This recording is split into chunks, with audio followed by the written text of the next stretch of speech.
राधे राधे भक्तों। आज सावन कृष्ण पक्ष एकादशी है, जिसे कामिका एकादशी कहा जाता है। आभूषणों से युक्त बछड़ा सहित गौदान करने से जो फल प्राप्त होता है, वह फल कामिका एकादशी के उपवास से मिल जाता है। जय श्री हरि। अब हम कामिका एकादशी का महत्व और कथा प्रारंभ करते हैं। अर्जुन ने कहा, हे प्रभु, मैंने आषाढ़ माह के शुक्ल पक्ष की देवशयनी एकादशी का सविस्तार वर्णन सुना। अब आप मुझे श्रावण माह के कृष्ण पक्ष की एकादशी की कथा सुनाने की कृपा करें।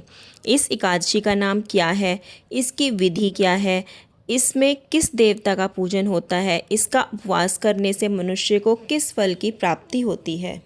भगवान श्री कृष्ण ने कहा, हे श्रेष्ठ धनुर्धर, मैं श्रावण माह की पवित्र एकादशी की कथा सुनाता हूँ, ध्यानपूर्वक श्रवण करो। एक बार इस एकादशी की पावन कथा को भीष्म पितामह ने लोकहित के लिए नारद जी से कहा था। एक समय नारद जी ने कहा, हे पितामह, आज मेरी श्रावण के कृष्ण पक्ष की एकादशी की कथा सुनने की इच्छा है, अतः आप इस एकादशी की व्रत कथा विधान सहित सुनाइए। नारद जी की इच्छा को सुन पितामह भीष्म ने कहा, हे नारद जी, आपने बहुत ही सुंदर प्रस्ताव किया है। अब आप बहुत ध्यानपूर्वक इसे श्रवण कीजिए। श्रावण माह के कृष्ण पक्ष की एकादशी का नाम कामिका एकादशी है। इस एकादशी की कथा सुनने मात्र से ही वाजपेय यज्ञ के फल की प्राप्ति होती है। कामिका एकादशी के उपवास में शंख चक्र गदाधारी भगवान विष्णु का पूजन होता है। जो मनुष्य इस एकादशी को धूप दीप नैवेद्य आदि से भगवान विष्णु की पूजा करते हैं, उन्हें गंगा स्नान के फल से भी उत्तम फल की प्राप्ति होती है।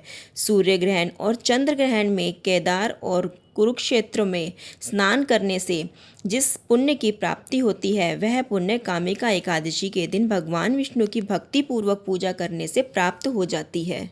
भगवान विष्णु की श्रावण माह में भक्ति पूर्वक पूजा करने का फल समुद्र और वन सहित पृथ्वी दान करने के फल से भी ज़्यादा होता है। व्यतिपात में गंडकी नदी में स्नान करने से जो फल प्राप्त होता है, वह फल भगवान की पूजा करने से मिल जाता है। संसार में भगवान की पूजा का फल सबसे ज़्यादा है, अतः भक्तिपूर्वक भगवान की पूजा न बन सके तो श्रावण माह के कृष्ण पक्ष की कामिका एकादशी का उपवास करना चाहिए। आभूषणों से युक्त बछड़ा सहित गौदान करने से जो फल प्राप्त होता है, वह फल कामिका एकादशी के उपवास से मिल जाता है। जो उत्तम द्विज श्रावण माह के कृष्ण पक्ष की कामिका एकादशी का उपवास करते हैं तथा भगवान विष्णु का पूजन करते हैं, उनसे सभी देव नाग किन्नर पितृ आदि की पूजा हो जाती है। इसलिए पाप से डरने वाले व्यक्तियों को विधि विधान सहित इस उपवास को करना चाहिए। संसार सागर तथा पापों में फंसे हुए मनुष्यों को इनसे मुक्ति के लिए कामिका एकादशी का व्रत करना चाहिए। कामिका एकादशी के उपवास से भी पाप नष्ट हो जाते हैं। संसार में इससे अधिक पापों को नष्ट करने वाला कोई और उपाय नहीं है। हे नारद जी, स्वयं भगवान ने अपने मुख से कहा है कि मनुष्यों को अध्यात्म विद्या से जो फल प्राप्त होता है, उससे अधिक फल कामिका एकादशी का व्रत करने से मिल जाता है। इस उपवास के करने से मनुष्य को न यमराज के दर्शन होते हैं और न ही नरक के कष्ट भोगने पड़ते हैं। वह स्वर्ग का अधिकारी बन जाता है।